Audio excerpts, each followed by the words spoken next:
On vient de voir dans la vidéo précédente la différence entre les articles et les pages. Donc dans cette vidéo, je vais m'attacher plus particulièrement à l'administration et à la gestion des articles. Pour ce faire, je vais me rendre sur Articles et cliquer sur tous les articles. Nous voyons apparaître la liste de tous les articles de mon blog. Alors, mon premier article est Hello. Et vous voyez, quand je passe la souris sous un article, j'ai des items qui apparaissent. Thème modifié, modification rapide, corbeille, affiché. Alors, je vais m'attacher d'abord à la corbeille. C'est important parce que si vous vous êtes trompé dans un article ou si vous voulez supprimer un article, il suffit tout simplement de cliquer sur corbeille.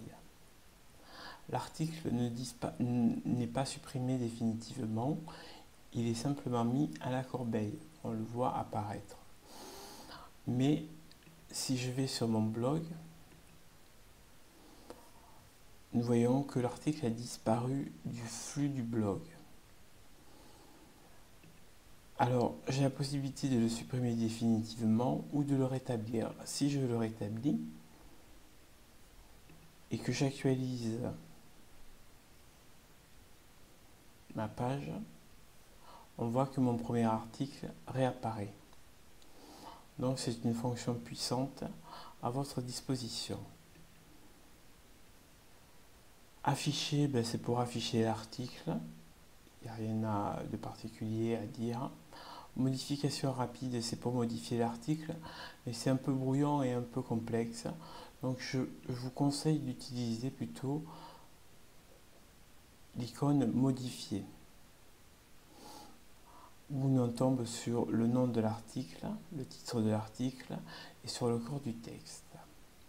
En ce qui concerne le corps du texte, vous allez cliquer sur ce bouton pour augmenter l'éditeur visuel, et vous allez pouvoir modifier le texte comme dans Word. C'est par exemple, ici je vais pouvoir le mettre en gras, article, je vais pouvoir le mettre de couleur rouge. Je mets à jour. Et si je prévisualise mon premier article, nous voyons que les modifications apparaissent dans l'article telles qu'elles apparaissent dans l'éditeur visuel. Alors il y a l'éditeur textuel. Je vous déconseille de l'utiliser puisqu'il faut avoir des notions de HTML pour pouvoir l'utiliser, puisque vous voyez on a des balises strong pour le gras, des balises color pour la couleur de l'article. Donc le mode visuel est plus adapté à l'écriture de votre article. Je ne vais pas m'attarder sur l'éditeur visuel, nous y reviendrons dans une prochaine vidéo. Dans la partie publication, nous avons la possibilité de modifier la date de publication de l'article. Pour ce faire, il suffit de cliquer sur modifier et de mettre une date postérieure, par exemple au jour de l'écriture de l'article. C'est utile si vous partez en vacances et que vous voulez publier régulièrement en votre absence des articles que vous aurez préalablement rédigés. Vous cliquez sur OK et vous voyez l'icône se transforme en planifié. Donc vous cliquez sur planifier. Et si nous nous rendons sur le site, nous voyons que l'article a disparu et sera publié que à compter du 30 janvier. Si je reviens et que je le mets au 6 janvier,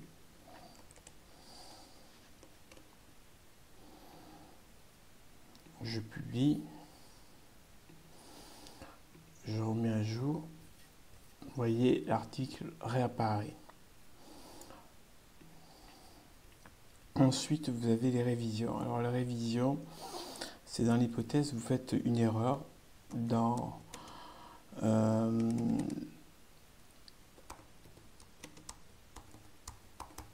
le texte. que vous avez publié. Par exemple, je mets à jour et je m'aperçois que j'ai publié ceci et je ne voulais pas le publier. Je vais sur parcourir. Ça, c'est la dernière version de l'article. Il suffit simplement de remonter un peu à l'arrière. Voilà. Ici. Et on rétablit cette version. Et vous voyez, l'erreur a disparu. Pour la visibilité, vous avez possibilité de mettre l'article à l'avant sur la page d'accueil, le protéger par un mot de passe pour que certaines personnes uniquement y aient accès, ou le rendre privé totalement. On s'en sert très peu. Par contre, publier, vous avez possibilité de mettre en attente de relecture dans l'hypothèse où vous êtes plusieurs à rédiger des articles et vous relisez les articles réciproquement pour valider les articles, donc en attente de relecture, ou de le repasser en mode brouillon. Et vous allez voir, mettre à jour, vous voyez l'article est à publier, il n'apparaît plus sur le site. Il n'apparaît plus sur le site, il est en mode brouillon. Si on va dans les articles, il est en mode brouillon. Et pour le modifier, il suffit de publier. Ensuite, nous avons le format, mais nous y reviendrons plus tard. Les catégories. Les catégories sont importantes pour classifier les articles par thématique. Parce que plus vous allez avoir d'articles et plus votre site va être illisible si vous ne catégorisez pas vos articles. Alors, vous pouvez ajouter une catégorie en cliquant sur ajouter une nouvelle catégorie. Nous allons mettre par exemple presse, ajouter une nouvelle catégorie. On décoche une catégorie et on met à jour. Et si on va visualiser l'article, on voit bien qu'on a la catégorie presse qui apparaît. Mais vous pouvez aussi ajouter une catégorie en cliquant par ici. Vous ajoutez la catégorie blog par exemple.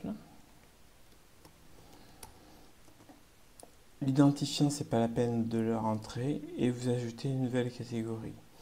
Et vous voyez de suite, ça crée une nouvelle catégorie. On revient sur tous les articles. Mon premier article. Et vous voyez, blog apparaît, donc on peut le rattacher également à la catégorie blog. Nous avons les étiquettes qui sont similaires aux catégories, mais qui s'en différencient. Je ne rentre pas dans les détails maintenant entre les catégories et les étiquettes parce qu'il y aura une vidéo qui sera consacrée entièrement à la différence entre les catégories et les étiquettes. Voilà, c'est tout pour cette vidéo et merci de l'avoir suivi.